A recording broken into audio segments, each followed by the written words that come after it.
Mention کرتے ہیں، وضو کی تعریف کرتے ہیں کہ وضو کیا چیز ہے۔ جیسا کہ ہم جانتے ہیں، ہم ویسے اپنا ہاتھ، پاؤں، منہ وغیرہ یہ ساری چیزیں دھو لیتے ہیں تو ہمیں کچھ نہیں ہوتا، لیکن اللہ تعالیٰ کی خوشنودی حاصل کرنے کے لیے ایک خاص طریقہ کار سے اپنے چہرے کو دھونا، اپنے ہاتھوں کو دھونا اور بازوؤں کو دھونا، سر کا مسا اور پاؤں کا مسا، یہ وضو کہلاتا ہے۔ اس کے بعد ہم وضو کے افعال کی جانب جاتے ہیں۔ وضو کے افعال کو ہم دو حصوں میں تقسیم کرتے ہیں، ایک ان کے ہیں واجب افعال اور دوسرے ہیں مستحب افعال۔ واجب افعال میں سب سے پہلے نیت، پھر چہرے کا دھونا، پھر بازوؤں کا دھونا، سر کا مسا اور پھر پاؤں کا مسا۔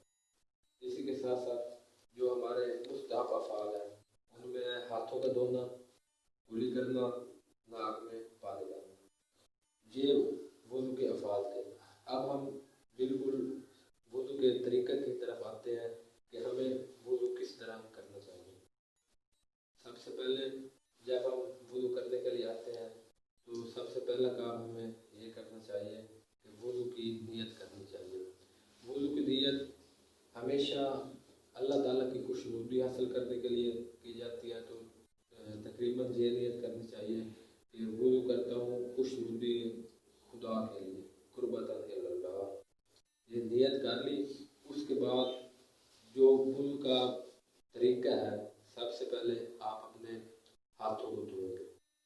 یہ جو ہاتھوں کا دھونا ہے یہ ایک مستحب افعال ہے، مستحب فعل ہے۔ فعل کا مطلب کام ہی ہوتا ہے، مطلب یہ ایک مستحب کام ہے۔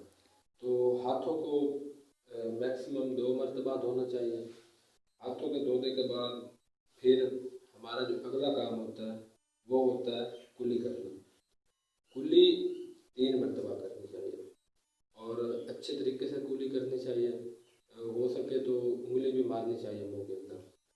تو کلی کرنا یہ بھی ایک مستحب افعال ہے۔ اس کے بعد ہمارا جو کلی کرنے کے بعد اگلا مرحلہ ہے وہ ہے ناک میں پانی ڈالنے کا۔ تو ناک میں پانی 3 مرتبہ ڈالنا چاہیے، یہ بھی ہمارا مستحب افعال ہے۔ اس کے بعد ناک میں پانی ڈالنے کے بعد اب ہمارا کام ہے اپنے چہرے کو دھونا۔ چہرے یاد رہے، چہرے کو دھوتے وقت چند چیزوں کا بہت ہی زیادہ خیال رکھنا ہوتا ہے۔ وہ یہ ہے، پہلے تو یہ بتایا جاتا ہے کہ چہرہ کو اس طرح دھونا چاہیے کہ آپ کے یہاں سے یہ جو بال اگ رہے ہیں یہاں سے لے کر یہ تھوڑی کے نیچے تک، یہاں تک چہرے کو دھونا یہ واجب ہے اور یہ واجب کام ہے۔ تو یہ بھی کہا جاتا ہے کہ یہ آپ کے یہ جو انگوٹھا ہے اور یہ آپ کی جو بڑی انگلی ہے اس کے درمیان میں جو جگہ آ جائے اس کو واجب ہے کہ اس کو یہ دھونا چاہیے۔ لیکن بعض اوقات کسی کے ہاتھ بہت زیادہ بڑے ہوتے ہیں، کسی کے بہت چھوٹے ہوتے ہیں، مطلب پھر یہ شرط بتائی گئی ہے کہ جہاں سے آپ کے یہ ماتھے کے اوپر سے بال اگ رہے ہیں یہاں سے لے کر تھوڑی کے نیچے تک، یہاں تک چہرے کا دھونا واجب ہے۔ چہرے کو دھونے کے بعد جو ہمارا اگلا کام ہے وہ ہے دونوں بازوؤں کا دھونا۔ اور بازو کو دھوتے وقت یہ خیال رکھنا چاہیے، پہلے دایاں بازو دھونا چاہیے اور اس کے بعد پھر بایاں بازو دھونا چاہیے۔ دایاں بازو دھونے کے لیے پہلے ہم دائیں ہاتھ میں پانی لیں گے اور پھر اس کو بائیں ہاتھ میں پانی اور پھر یہاں سے شروع کریں گے اور ایسے دھو دیں گے، اور اسی طرح پھر بایاں ہاتھ بھی اسی طرح دھو گے۔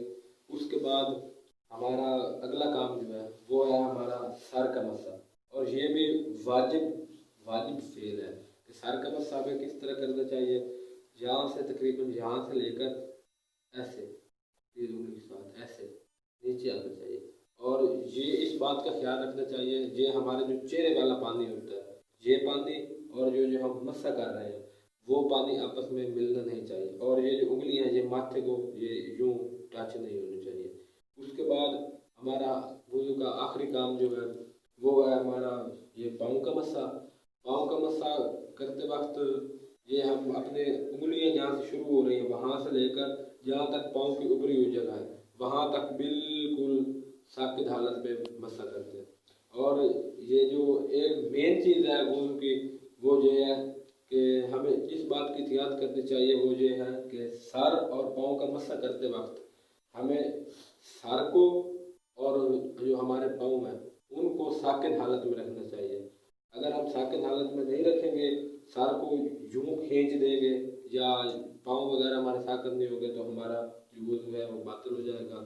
تو یہ تھا آج کا ہمارا ٹاپک، وضو کیسے کیا جاتا ہے۔ اسی کے ساتھ مجھے اجازت دیجیے، آئندہ اگلی نشست میں حاضر ہو گئے اور بہت کچھ ہے آپ کے لیے۔ والسلام۔